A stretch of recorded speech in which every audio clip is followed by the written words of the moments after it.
Zamara has been, when I was running the campaign, they came to me. Zamara and other people in that space came to me and told me, listen, something I already knew, but they came to reinforce that as a country, we are not doing very well in the space of saving. And yet the Bible says, all of you know, Proverbs 13:22 says a good man leaves an inheritance for his children's children. That tells you a bad man what he does. And continues to say, but the wealth of sinners is stored for the righteous. Right?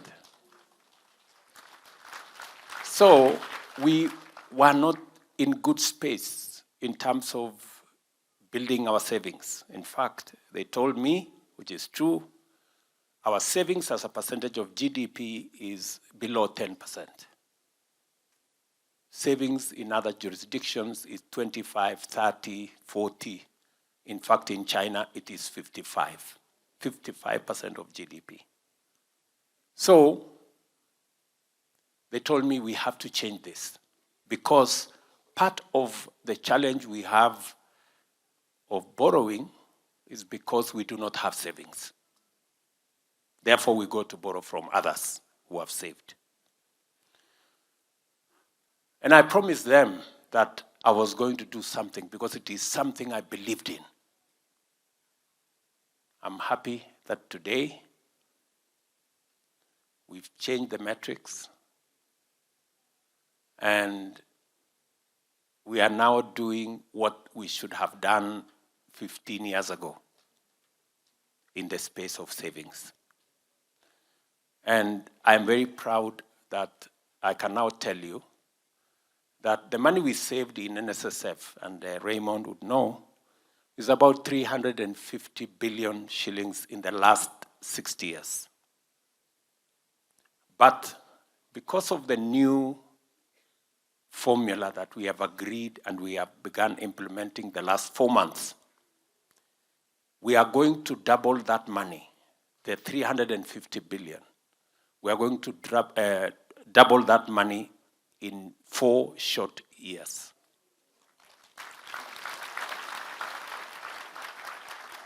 And in a very short while, maybe 10, 15 years, we would not need to borrow from elsewhere. We can borrow our own money as Kenyans.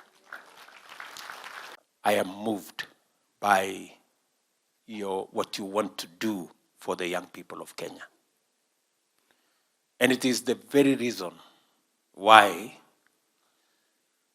I am ready to pay any price to have a plan on how to create opportunities for the young people of Kenya.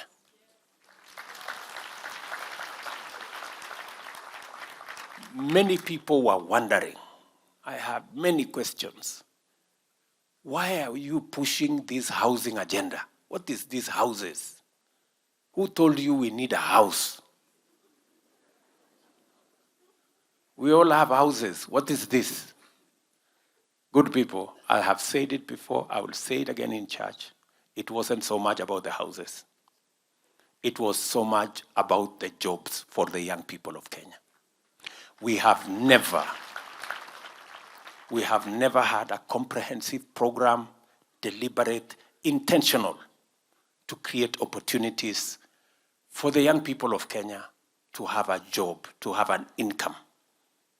I'm very happy that this time around, we not only have a plan, we have clear interventions, we have money to do it, and we have a clear plan on how to create jobs in the housing program, create jobs in the digital space, create jobs exporting labor, create opportunities in our agro-processing and value addition.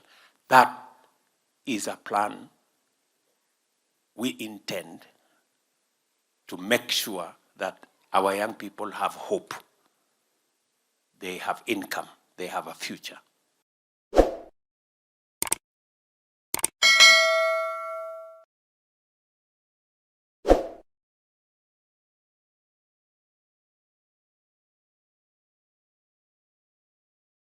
It is in the public domain that the university published the book, peer-reviewed journals, School of and 12 faculty members. Nimeona sasa wakijaribu kusema ati the changes we have made in the education sector is making education for the rich. It's a lie, blatant lie. All we are saying is we are changing the model so that people, once you are given assistance, is full. Hakuna haja kusomesha mtoto mpatie bursary form 1, umwachilie form 2, hana then arudi nyumbani umeenda hasara.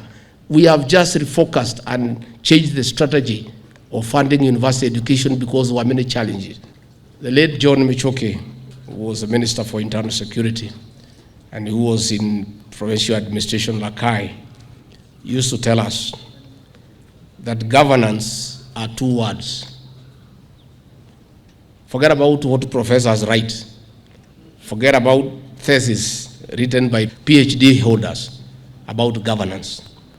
Governance are 2 words only: reward and punishment. And life revolves around those 2 words. 2 words, reward and that's governance. Let nobody cheat you. There is something else about governance. And politics is defined in very simple terms.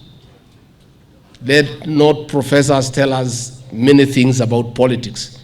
Let those who write theses about politics define it differently.